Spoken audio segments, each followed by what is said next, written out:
നിങ്ങളുടെ favourite shows ഇനി ഒരിക്കലും മിസ്സാവില്ല. ഇപ്പോൾ C5 കാണും നിങ്ങളുടെ ഫേവറേറ്റ് ഷോ തികച്ചും സൗജന്യമായി. ചേച്ചിക്ക് രാപത്തും പറ്റാതെ തിരിച്ചു കിട്ടിയത് അച്ഛൻ ചെന്ന് അമ്മയോട് പറ.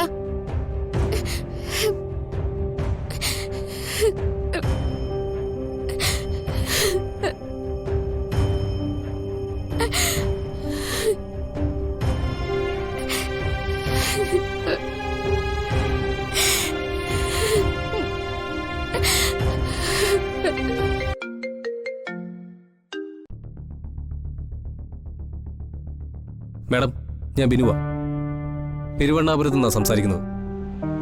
ദേ, നല്ലത് പറയാനാണെങ്കിൽ മാത്രം വാ തുറന്നാ മതി, അല്ലെങ്കിൽ കോൾ കട്ട് ചെയ്തേക്ക്. ഈ ദിവസം ഒരു അശുഭ വാർത്തയും ദക്ഷയ്ക്ക് കേൾക്കണ്ട. മാഡം, കാര്യങ്ങളെല്ലാം അനുകൂല, പക്ഷെ പിടിക്കപ്പെടുമെന്ന് ഉറപ്പായപ്പോൾ ഒരു കടന്ന കൈ ചെയ്യേണ്ടി വന്നു. ആ പെണ്ണിനെ അവിടെയുള്ള ആ കുളത്തിലേക്ക് വലിച്ചെറിയേണ്ടി വന്നു. അവളെയും കൊണ്ട് പുറത്തു കിടക്കാൻ മറ്റൊരു വഴിയില്ലാതായി പോയി. എന്നിട്ട് അവക്ക് എന്തു പറ്റി? വലിയ ആഴമുള്ള പഴയൊരു കുളമാണ്. കാലുകൾക്ക് സ്വാധീനമില്ലാത്ത ആ പെണ്ണ് അപ്പോൾ തന്നെ വെള്ളത്തിലേക്ക് താഴ്ന്നു പോയി.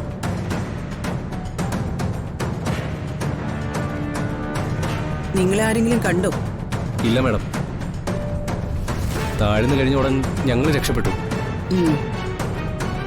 നിങ്ങളിപ്പോ തന്നെ സിറ്റി വിട്ടോ? ശരി മാഡം.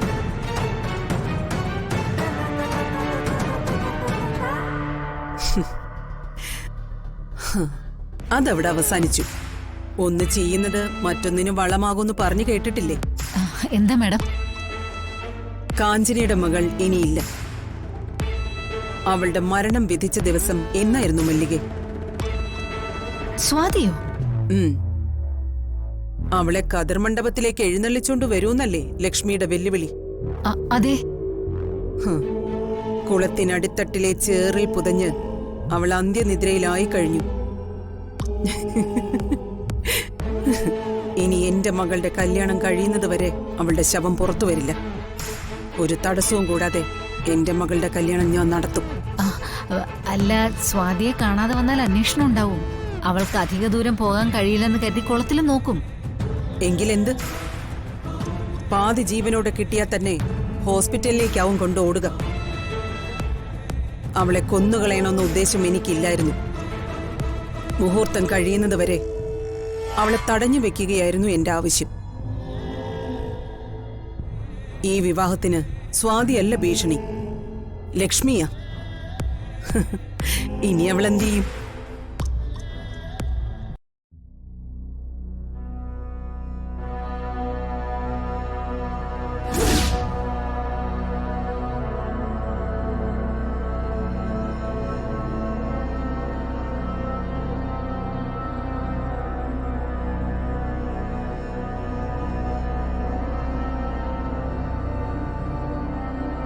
പൊയ്ക്കോളൂ.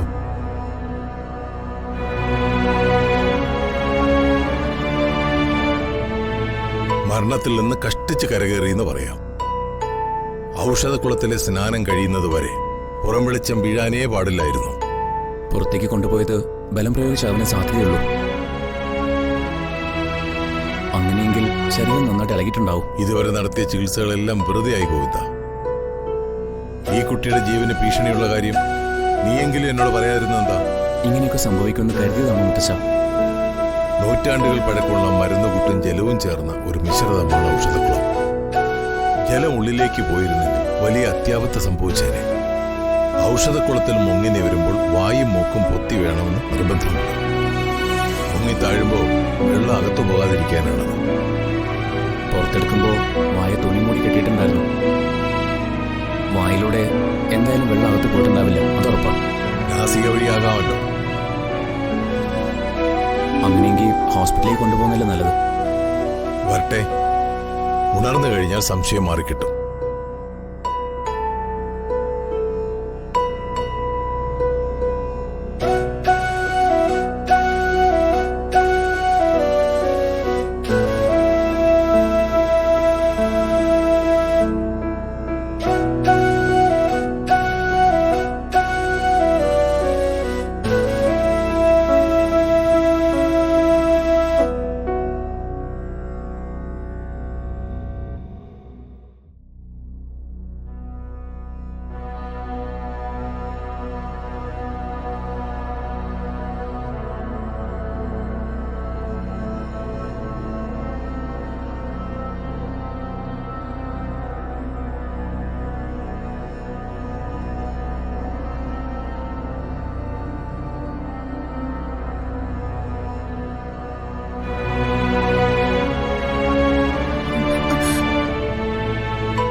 ഞാനിത് എവിടെയാ?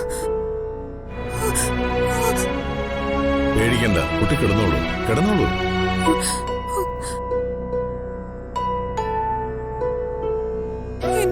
എന്നെ ആരൊക്കെ പിടിച്ചോണ്ട് പോയി? കുട്ടിക്കൊന്നും സംഭവിച്ചിട്ടില്ല. അവരുടെ കൈകളിൽ നിന്ന് ഗോവിന്ദ മോളെ രക്ഷിച്ചോണ്ട് വന്നു.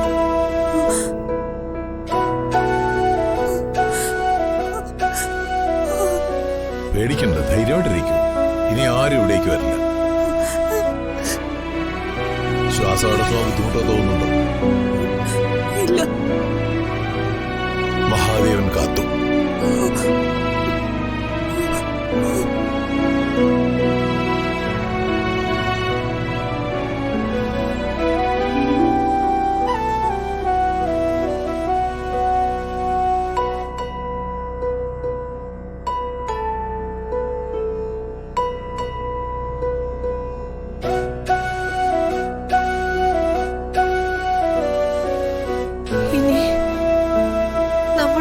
കുളത്തിൽ തള്ളിയിട്ട് ശ്വാസം മുട്ടിച്ച് കൊല്ലാൻ നോക്കിയതാണോ പ്രളയ? അവള് കുളത്തിൽ വീണ് കിടക്കുന്നതല്ലേ അമ്മ ഗോവിന്ദ് കണ്ടുള്ളൂ.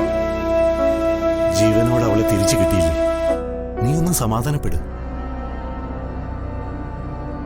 തിരുമേനി എന്താ പറയുന്നെന്ന് കേൾക്കട്ടെ. അദ്ദേഹം ഒന്ന് പുറത്തു വരട്ടെ.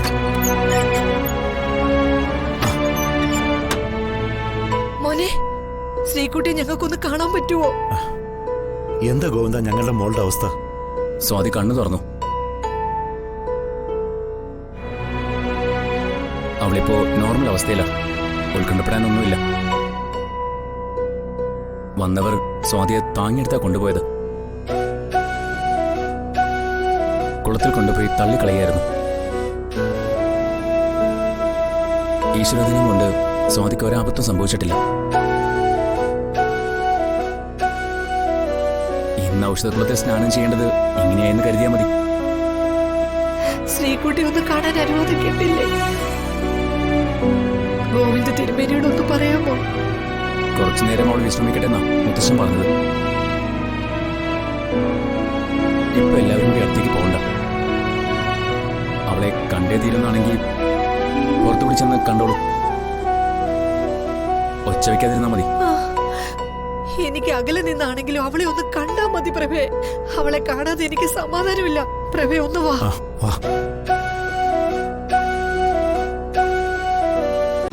ഡൗൺലോഡ് ചെയ്യൂ C5 ആപ്പ്. കാണൂ എല്ലാ എപ്പിസോഡുകളും സൗജന്യമായി.